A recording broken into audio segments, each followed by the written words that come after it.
Buenas tardes a todo nuestro público de estos programas semanales del DID, de la Institución Desarrollo y Democracia.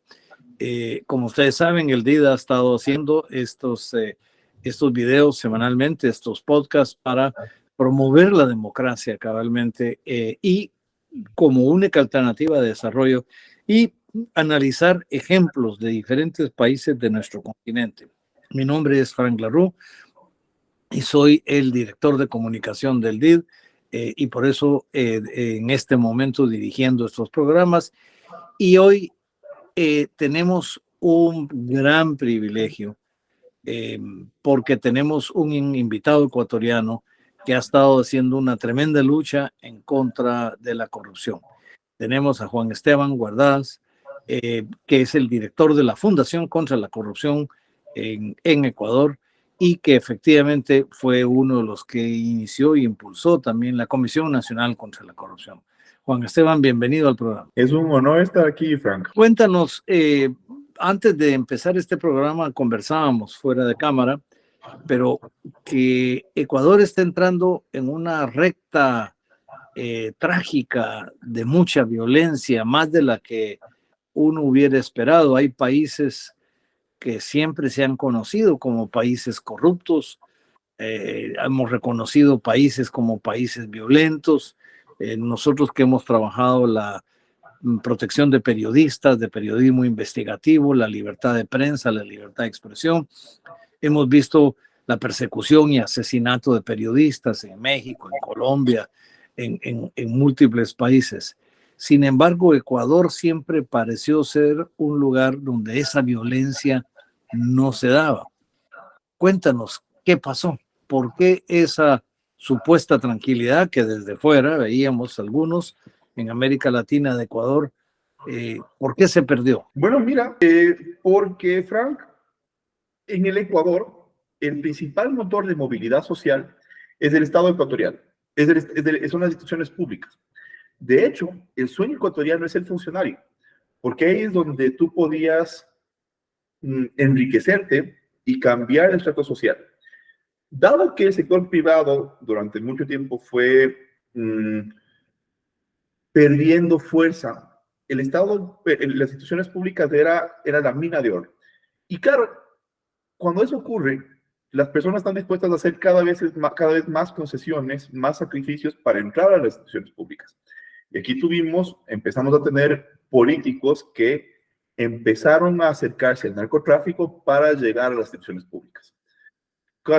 3 doritos después, como dice el Internet, lo que vas a tener es un estado en donde ya la política está íntimamente vinculados a grupos narcotraficantes y de crimen organizado, en donde la corrupción es generalizada porque es la promesa a todas las personas que se meten a hacer política, y la ciudadanía está secuestrada por estos intereses que no contemplan para nada el bienestar, el desarrollo del bienestar de los ciudadanos, y terminas teniendo un estado en donde la violencia se normaliza, ¿no?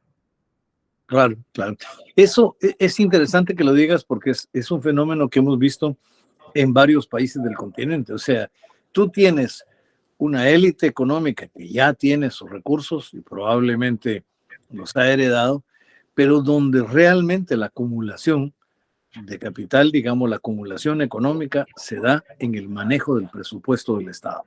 Entonces, acceder a puestos del Estado que decidan sobre presupuestos, sobre contratos, se vuelve uno de los factores más acelerados de enriquecimiento de corto plazo.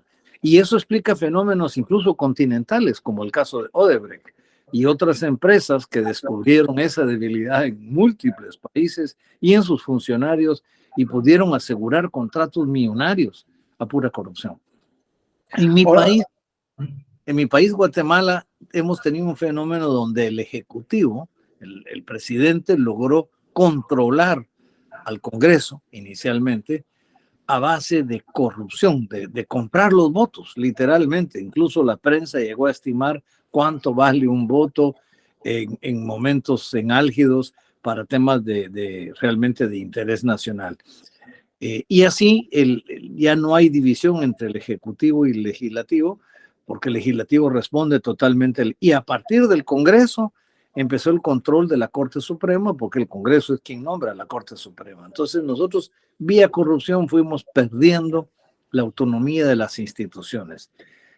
Algo parecido ha pasado en la institucionalidad ecuatoriana. Las instituciones fueron perdiendo su autonomía, su razón de ser, su balance y contrabalance. De hecho, por supuesto que sí, pero ahí yo creo que te tengo que decir, yo he sido un gran fan de tu trayectoria desde hace algún tiempo, porque tú identificaste bien que la última institución que se pierde, el último bastión de lucha es la libertad de expresión. Y desde el centro, centro de acción por los derechos humanos, no me acuerdo el nombre exacto de la organización que fundaste, tú luchaste mucho por la libertad de expresión, porque claro, es el último bastión que le queda a la ciudadanía para oponerse a esas instituciones corruptas.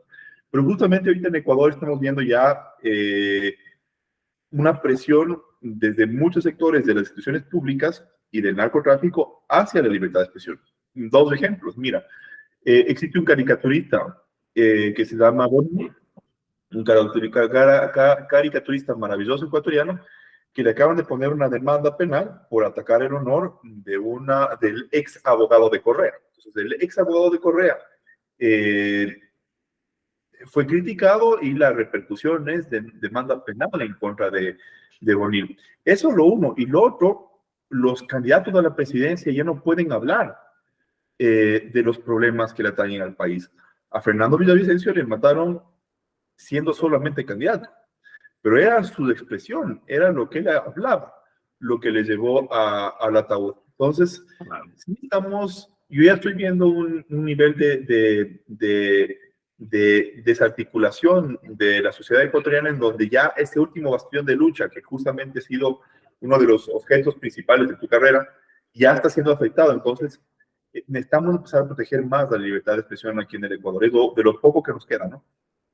Y una última cosa, siempre para reírnos, es que abróchate el cinturón, Frank, porque tú tomaste el tema de Odebrecht y para tu público, mira, Odebrecht es un tema que conocemos de toda América Latina.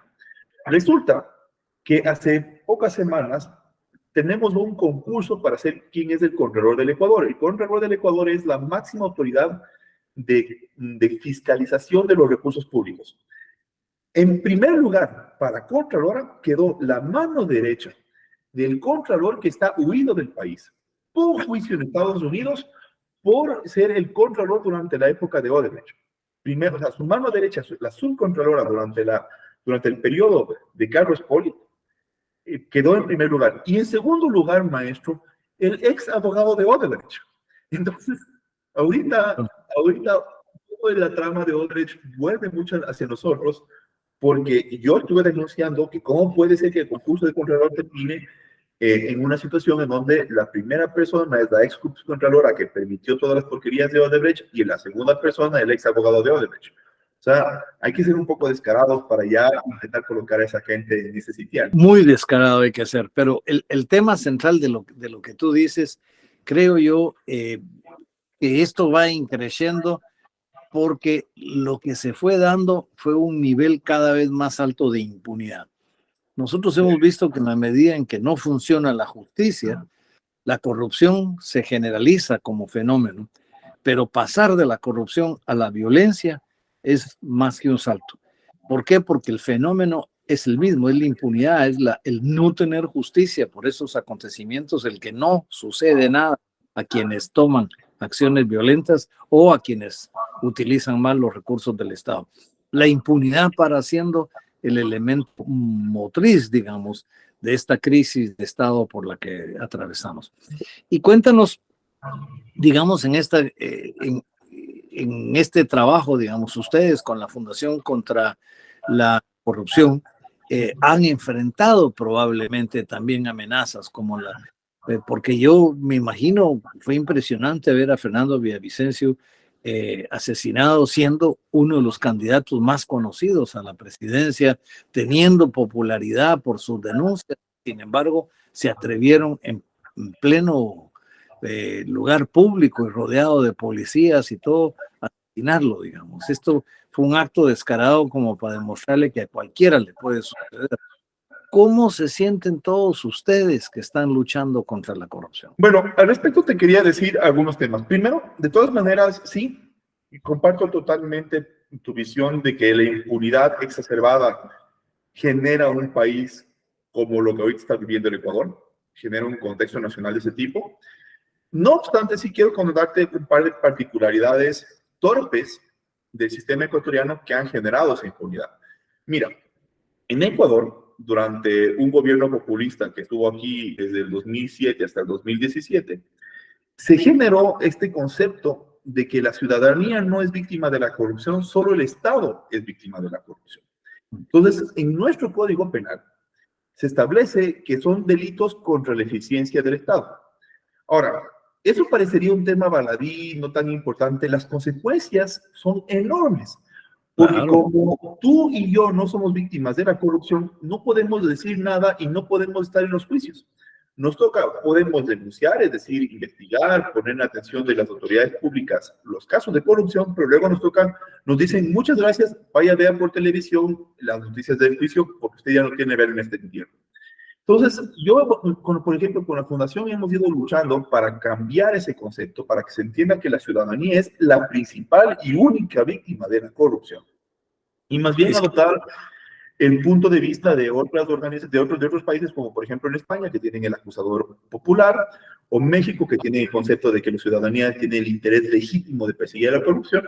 Pero justamente yo creo que ahí países como el tuyo, como Guatemala, tienen mucho que decir.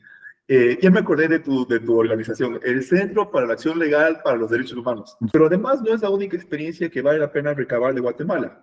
El ACICIG fue un ejemplo de lucha contra la corrupción impresionante para América Latina. Yo creo que fueron víctimas de su propio éxito, en cierta medida, pero marca un poco el norte hacia dónde tiene que ir la lucha anticorrupción de bajar la impunidad. Entonces, eso, dos apuntes pequeños. Ahora, para terminar esta respuesta larga, ¿cómo se siente desgarrador? O sea, mira, yo ahorita no dormí, hoy día no dormí en mi cama. Yo tengo un departamentito en el centro de Quito precioso, que es una de las antiguas casas que fue fundada, perteneció al fundador de Quito. Los cimientos datan de 1536. Yo adoro mi casita. Yo no puedo vivir ahorita en mi casa y no puedo dormir en mi cama porque tengo que estar escondido, porque tengo de dos sopas. Primera posibilidad, largarme a vivir en el exilio y abandonar los juicios, o meter un poco más de ñeque. Entonces, he decidido eso segundo, pero en el día a día se siente horrible. O sea, yo no quiero vestirme con un chaleco antibalas, yo quiero irme a tomar a un bar y conocer a gente. Yo ya no puedo hacer eso, ¿no? O poder desarrollar una vida normal investigando las cosas que queremos investigar.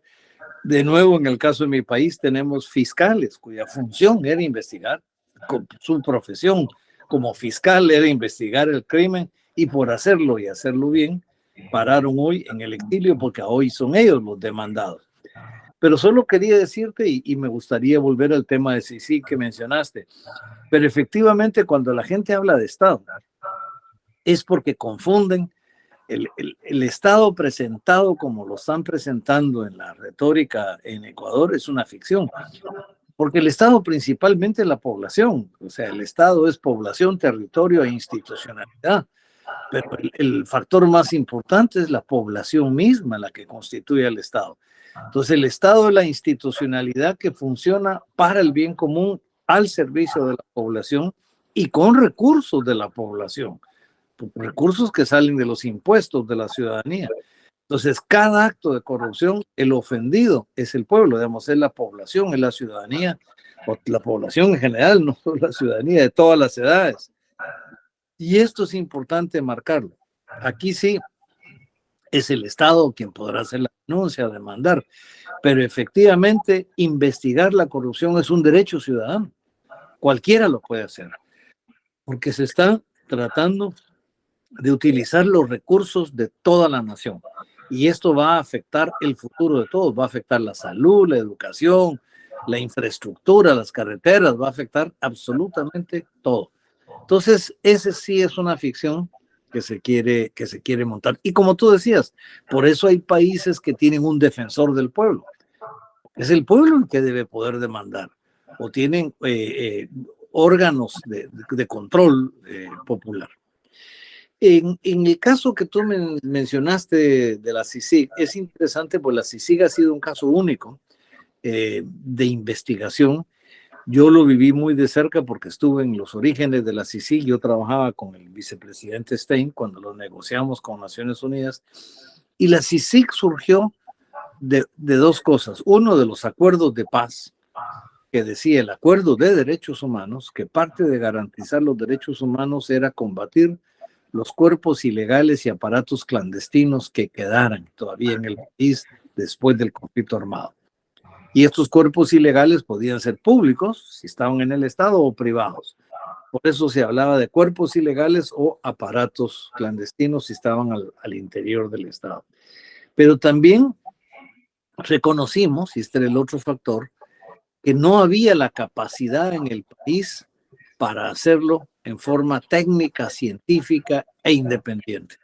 Y entonces se le pidió a Naciones Unidas establecer un tipo de misión técnica en el país, que era la CICIG, la Comisión Internacional contra la para fortalecer las capacidades de investigación. Y de hecho, la contraparte de CICIG al interior del Estado era el Ministerio Público, era el fiscal general o las fiscales generales, porque fueron mujeres en ese periodo.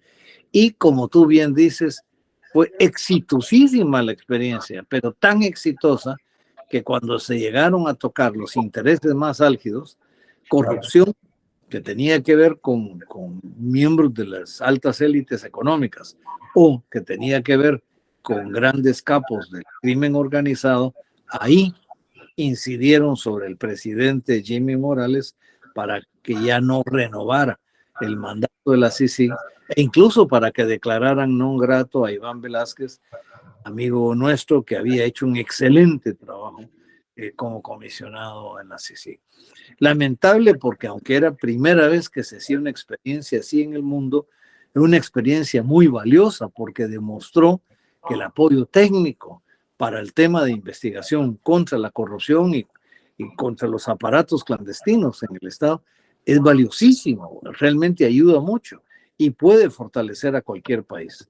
Pero claro, como dices tú, el problema estuvo en su éxito, fue un éxito demasiado acelerado y demasiado alto.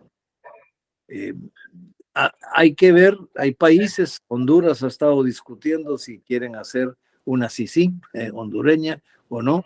Ya veremos si algún país más se anima a proponer esto. Sería interesante ver si Ecuador alguien tuviera la idea de poder hacer un planteamiento similar a Naciones Unidas. Yo lo planteé al inicio del gobierno actual. Yo lo planteé y yo dije, hagamos esto. En la lucha anticorrupción, tú debes estar de acuerdo conmigo, no hay que inventar el agua tibia. Desde hace tiempos que ya existen los mecanismos, tanto nacionales como internacionales, para poder luchar contra la corrupción. El tema no es un problema es un problema de falta de voluntad. Yo lo planteé, Frank, yo lo planteé. Y cuando yo lo planteé, y lo planteé documentadamente, yo dije, ok, el organismo anticorrupción tiene que ser necesariamente un organismo no únicamente de prevención, sino de investigación y de enjuiciamiento y tal. Bueno, llegó a oídos sordos del presidente. Entonces uno luego se sienta sobre la espalda, desinflado, desanimado y dice, ¿para qué me esfuerzo tanto si luego esos esfuerzos caen en balde? Y te doy un ejemplo porque además vale la pena transmitirte hasta qué punto la experiencia ecuatoriana está siendo desastrosa. Mira, existe un producto que se utiliza mucho en Ecuador para lavar dinero que se llama el back-to-back con cash collateral. Imaginemos, Frank, que a ti te pagan por preventas del petróleo, te dan una comisioncita de unos 10 millones. Tú esos 10 millones te los pagan afuera y tú quieres utilizarlos aquí en Ecuador porque aquí en Ecuador tú tienes tus hijos, tienes tu familia y porque aquí tienes tu partido político que quieres apoyar. Ok. ¿Cómo traes la plata? haces un préstamo internacional, no tiene que ir a un paraíso fiscal, puede ser un préstamo internacional en cualquier país, y tú le pides al banco donde está tu plata que te preste, que te haga un préstamo, y el banco no te da la plata del banco, el banco te presta tu plata, Franco. Claro. Entonces, ¿qué pasó? Yo pedí al Banco Central, voy 5 años pidiendo al Banco Central Ecuatoriano, no, perdón, voy 8 años pidiendo al Banco Central Ecuatoriano que cuando hay un préstamo internacional, en los formularios de registro se ponga qué garantías se han dado para los préstamos.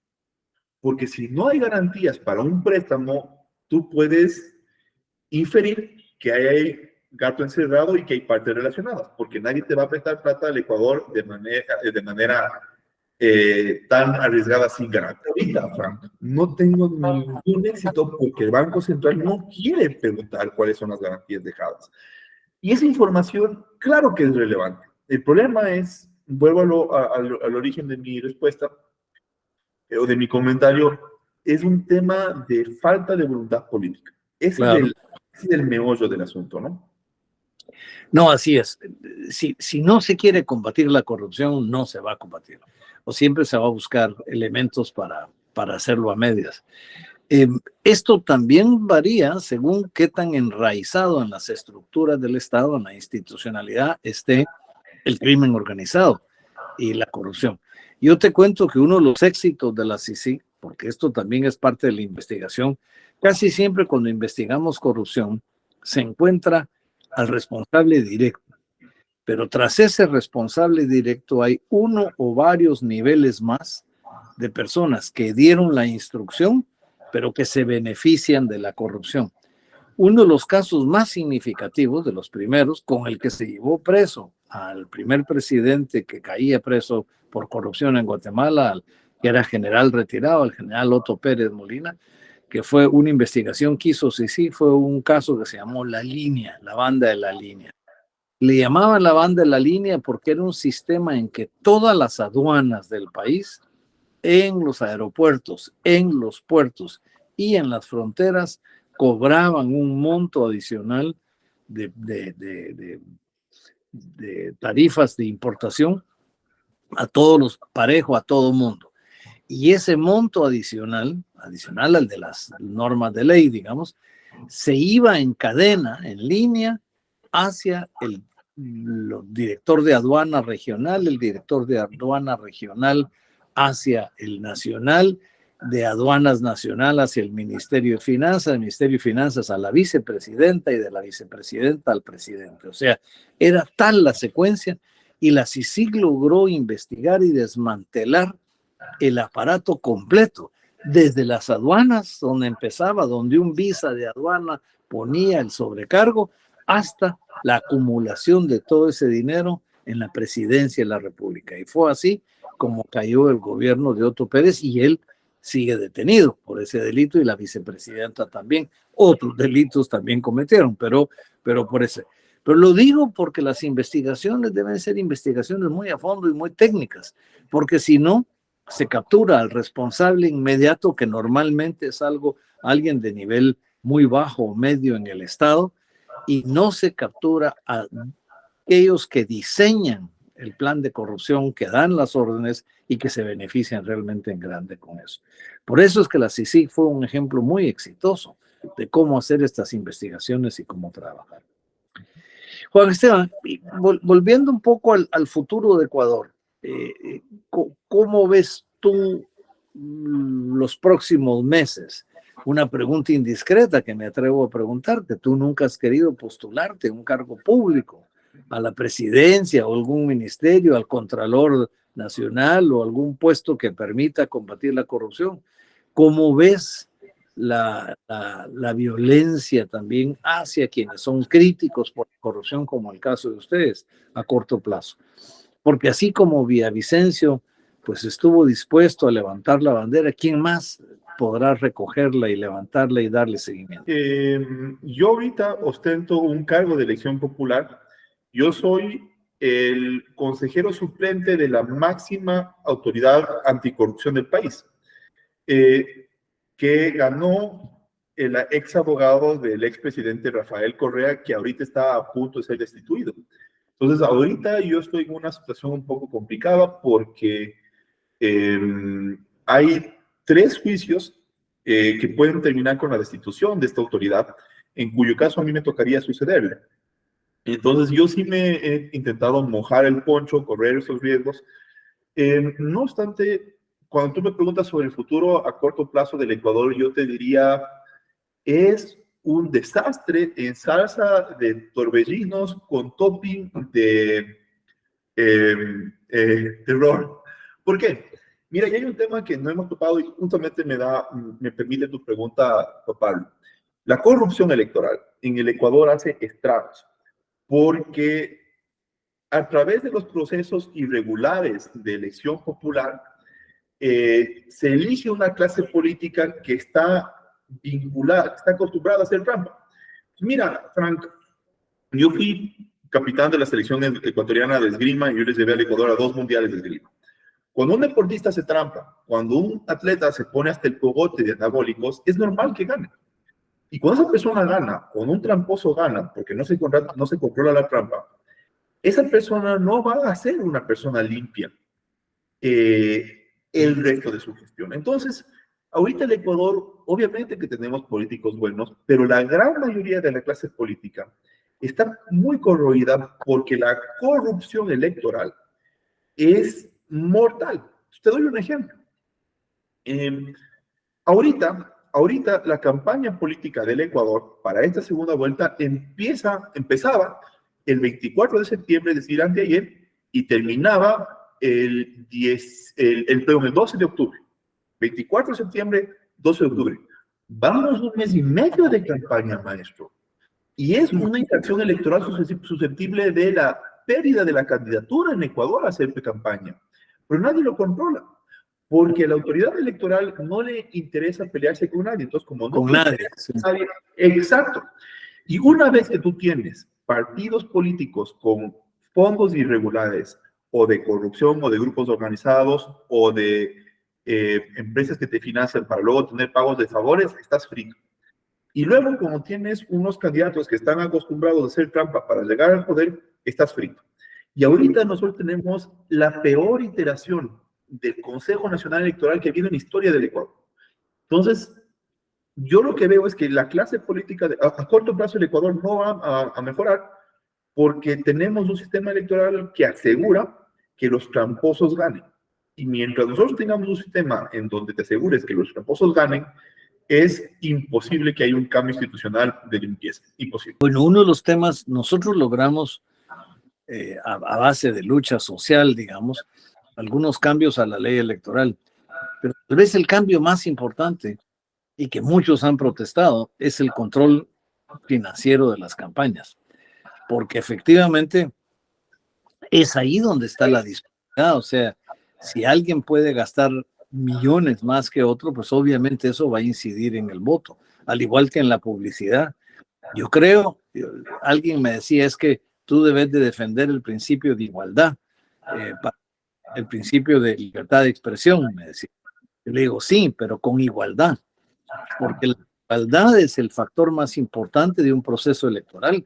Por eso es que todo ciudadano tiene un solo voto, porque la voluntad política de cada ciudadano es la misma.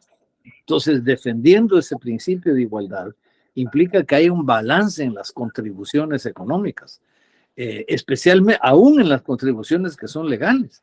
No se trata, esto no es una subasta, les decía, no es que gane el mejor postor. Esta es una competencia legítima entre iguales para que la población tenga igual acceso a la información. Pero adicionalmente, el control financiero permite controlar el dinero ilícito, el dinero que pueda venir de fondos de corrupción o incluso peor, de crimen organizado. Este es un factor fundamental. En las elecciones nuestras recién pasadas, en el caso de Guatemala fue interesante porque lo que pasó es que habían 23 planillas inscritas de binomio presidencial y la población, el voto más alto fue el voto nulo, de hecho, porque allá se puede votar nulo como acto político. Pero la otra sorpresa es que quien vino en segundo lugar fue este partido Semilla, al que nadie había cuestionado ni criticado porque era un partido chico, reciente fundación, poco conocido y sin tantos miembros, pero con una gran trayectoria de honestidad y honorabilidad. Y fue esa honestidad la que les convenció a la población de votar por ellos. Sí entraron en segundo lugar. Y por supuesto, ya en la segunda vuelta ganaron abrumadoramente por más del 20%. Así hubo cantidad de maniobras que hicieron todos para confrontarlo. Entonces, me parece a mí que es una lección importante, el manejo de las elecciones y el tema corrupción, ya lo decías tú mismo antes, es el tema para la población. Quien está en contra de la corrupción es alguien que la población va a apreciar, pero especialmente la trayectoria que se tenga. ¿Cómo ves el futuro? Para terminar nuestra conversación, ¿cómo ves tú el futuro a corto plazo en el Ecuador? Permíteme solo un ejemplo para que veas el nivel de desarticulación o de podredumbre que hay en el sistema electoral ecuatoriano. Mira esto. Lo que te voy a decir es como para que te caigas como fondorito para atrás. Mira, el exdirector Director Nacional de Procesos Electorales, ese es su cargo, Director Nacional de Procesos Electorales de esta autoridad, había salido de la cárcel por una condena de 9 años de prisión por falsificar documentos públicos, Frank. Y yo lo denuncio y digo, señores, el Director Nacional de Procesos Electorales acaba de salir de prisión con una condena de 9 años de prisión por falsificar documentos. Y la presidenta electoral del Ecuador dijo, pero no está haciendo ningún crimen aquí. Pocos meses después, cae una trama de tráfico de puestos y el hombre confiesa, Frank. El Director Nacional de Procesos Electorales confiesa ser parte de la institución y nuevamente la presidenta se volvió a decir, no, pero él no hizo ningún crimen aquí. Entonces, eso para decirte a qué nivel estamos podridos. Claro. Ahora, ¿cómo veo el futuro? Mira, el Ecuador está lejos de romperse mientras haya ciudadanía que esté dispuesta a sacrificarse un poco por este hermoso país. Y eso sí hay. Entonces, a corto plazo el sistema electoral está roto, a corto plazo los partidos políticos están dañados, a corto plazo no hay controles para la corrupción, pero a mediano plazo yo estoy enamorado de la cultura de este país, es un país que me corresponde, es el país donde yo quiero vivir y yo no soy el único. Y yo creo que, Frank, si quieres terminar con una visión un poco upbeat, este país está lejos de romperse en la medida en que haya gente buena y sí habemos muchas personas que estamos dispuestos a sacrificarnos. Entonces, Ecuador va a ver para largo. Ahora, el tipo de pelea que nos va a tocar dar es muy duro, pero Ecuador va a ir para largo. Pues que me alegra, Juan Esteban, que tu visión de optimismo del Ecuador, que comparto. Creo que en el Ecuador hay gente maravillosa y en general hay una cultura de honestidad y de dignidad de la población que rechaza los actos de corrupción y de abuso de poder de las autoridades. Y yo quisiera terminar, hay dos reflexiones y dos comentarios. Uno, que la gente tenga presente, yo tengo una amiga abogada con la que hemos trabajado internacionalmente, que me decía que a todo mundo hay que recordarle, desde los niños en las escuelas y en la familia, hasta los políticos, es que la corrupción es un mal que empieza por poco. Son pequeños actos de corrupción los que se van iniciando y sin darse cuenta, esos actos de corrupción van creciendo y creciendo y creciendo. La corrupción debe ser inaceptable, hasta en lo pequeño. Esto es importante, porque esto va generando una actitud de la población frente a la corrupción. Y lo segundo es de que siempre la población va a saber qué es lo bueno y qué es lo malo. O sea, hay dentro de nosotros una ética natural, ya que traemos como ley de la naturaleza, que nos hace ver y entender y que nos va a hacer que la mayoría de la población siempre rechace lo incorrecto. Hay momentos en que se baja ese nivel de rechazo y que uno quisiera ver más intensidad, y hay momentos en que sube.